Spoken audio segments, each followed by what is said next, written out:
Right. So, yeah. Next thing that I'm doing is attempting to tackle the goals.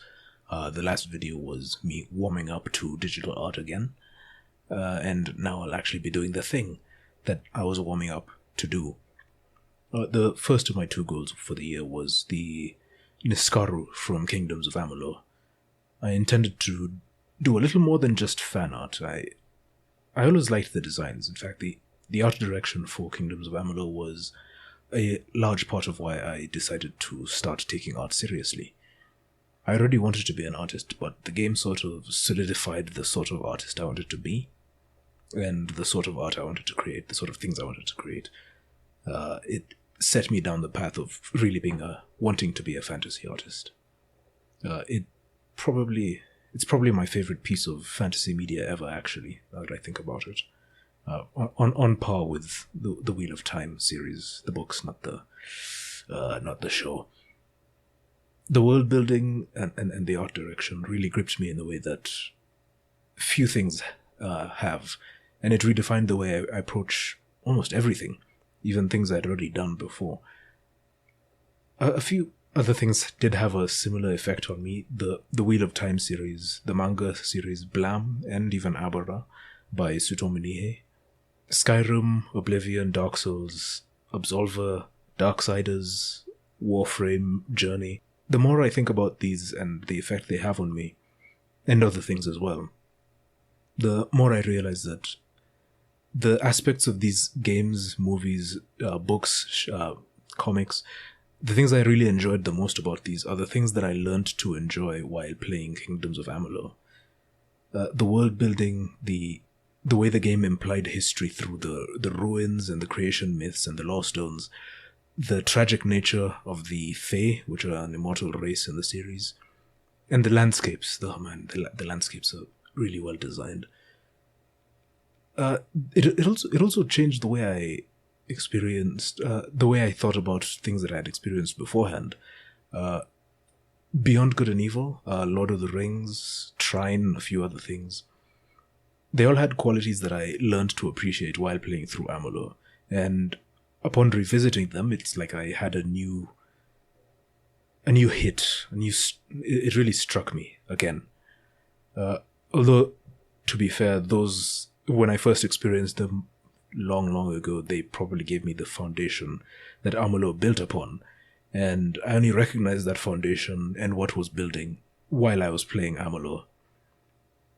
This won't be the last time I talk about Kingdoms of Amalur. It'll come back. Anyway, after gushing for however long about the game, I do obviously think that it's flawed. It's very, very flawed. Even the art design had its shortcomings, I think.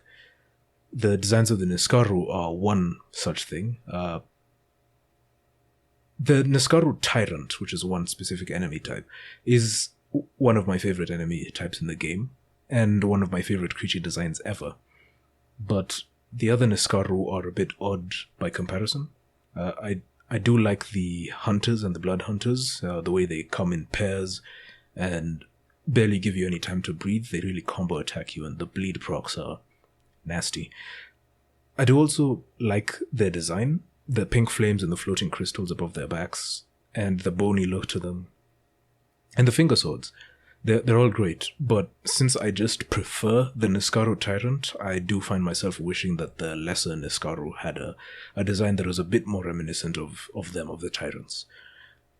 Then, on the other hand, the Niskaru Horrinox is just a recolor of the Niskaru Tyrant, which is a shame because the locations in which you fight Horrinoxes are actually lore relevant, like in Baelor's Crossing, which is... It makes it seem like the veil between realities is thinning due to Baelor's appearance there.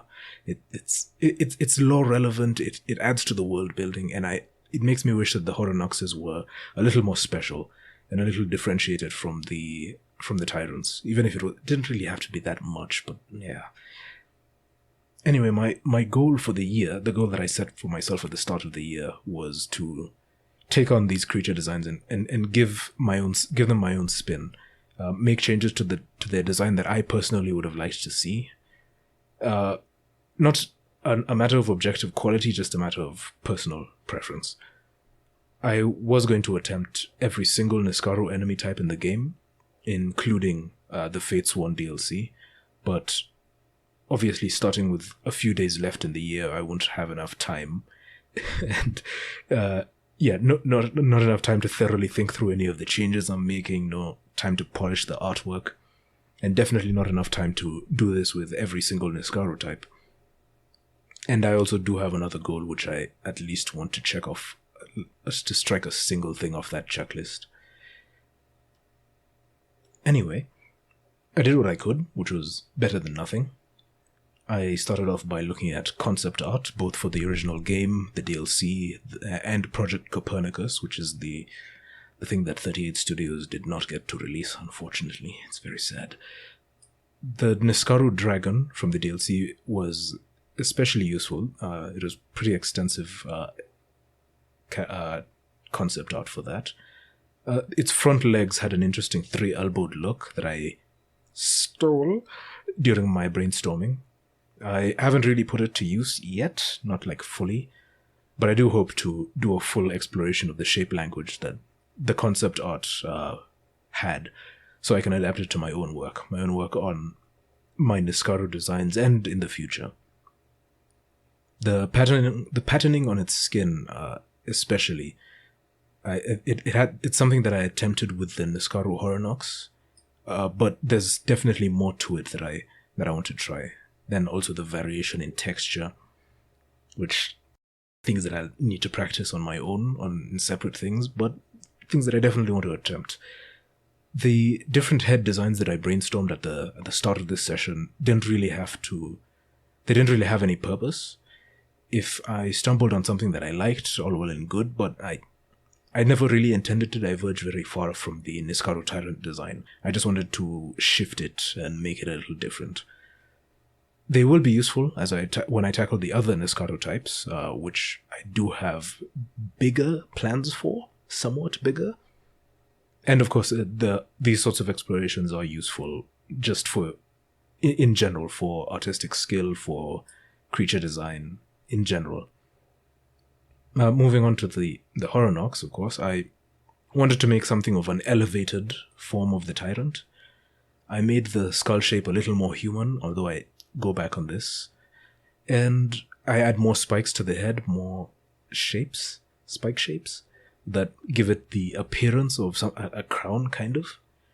I also give it a plume of fire coming off its back, and I definitely need to practice that sort of thing separately. The fire effect, it doesn't turn out very well. I'll work more on the full body later, which I have sketched out here and added to the size chart. But for the moment, I took away the tentacly arm that the Tyrant had. The way it is, fighting a Tyrant and a Horrinox are the exact same experience, just with different damage numbers. I like to imagine a different moveset for the Horrinox. I probably wouldn't bother with that, but yeah, again, just imagining it having different attacks, maybe more combos, maybe a little more movement. I did also change the eyes to be a little more I don't know what that means, never mind. Then, towards the end, I add a bit of post-processing to the portrait to make the blue light pop a lot more. And we're done. I'm happy with how it turned out, and of course it's better than not having made anything at all. It also paves the way forward. It gives me, maybe not exactly a roadmap, but little bits and pieces, things to work on progressively, gradually over time. So every little iteration gives me more material for future Niskaru designs, and of course, everything else that I'll ever make. So, yeah. That's it. You can go now. Bye.